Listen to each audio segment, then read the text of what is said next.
அஸ்ஸலாமு அலைக்கும் வரஹ்மத்துல்லாஹி வபரகாத்துஹு. தாவூத் அலைஹிஸ்ஸலாம் வரலாறு.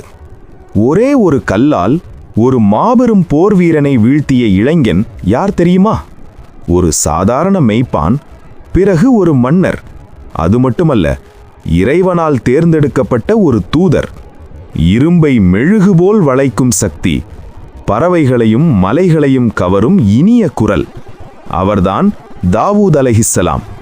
இப்போது ஒரு சாதாரண இளைஞன் எப்படி ஒரு மாபெரும் மன்னராக மாறினார் என்பதை பார்க்கலாம். ஒரே நேரத்தில் ஒரு மன்னராகவும் இறைவனால் தேர்ந்தெடுக்கப்பட்ட ஒரு தூதராகவும் வாழ்ந்த மனிதரின் கதையை நீங்கள் கேட்டிருக்கிறீர்களா?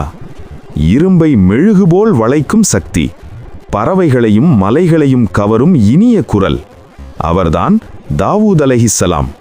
இப்போது ஒரு சாதாரண இளைஞன் எப்படி ஒரு மாபெரும் மன்னராக மாறினார் என்பதை பார்க்கலாம்.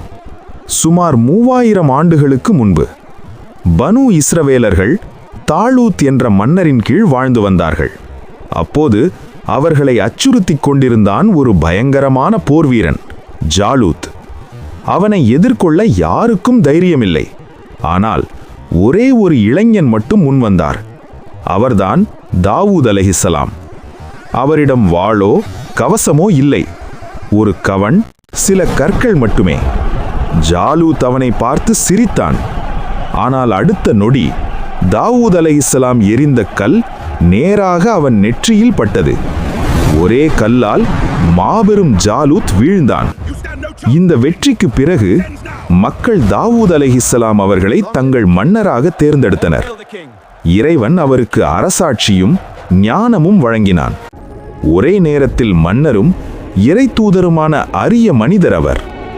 இறைவன் அவருக்கு ஜபூர் என்ற வேதத்தை அருளினான். அவர் இறைவனை புகழ்ந்து பாடும்போது பறவைகள் கூட பறப்பதை நிறுத்தி கேட்கும், மலைகள் கூட அதற்கு பதிலளிக்கும். அந்த அளவுக்கு அவரது குரல் இனிமையானது. இறைவன் அவருக்கு ஒரு அற்புத சக்தியும் கொடுத்தான், இரும்பை மெழுகுபோல் வளைக்கும் திறன். அவர் தனது கைகளால் கவச உடைகளை உருவாக்கினார். ஒரு மன்னராக இருந்தாலும் தன் உழைப்பில் சம்பாதித்த உணவையே அவர் உண்டார். அவரது ஆட்சி ஒரு நீதியின் எடுத்துக்காட்டு. எளிய மக்களுக்கும் நீதி கிடைத்தது. சரியான தீர்ப்புகளை வழங்குவதில் அவர் சிறந்தவர். அவர் சுமார் 100 ஆண்டுகள் வாழ்ந்தார். அவருக்கு பிறகு அவரது மகன் சுலைமான் அலைஹிஸ்ஸலாம் ஆட்சியை தொடர்ந்தார்.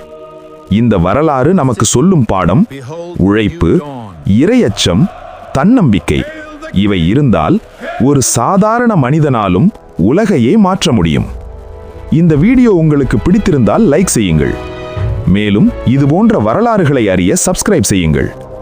பெல் ஐகானை கிளிக் செய்யுங்கள். அடுத்த வீடியோவில் சந்திப்போம். நன்றி.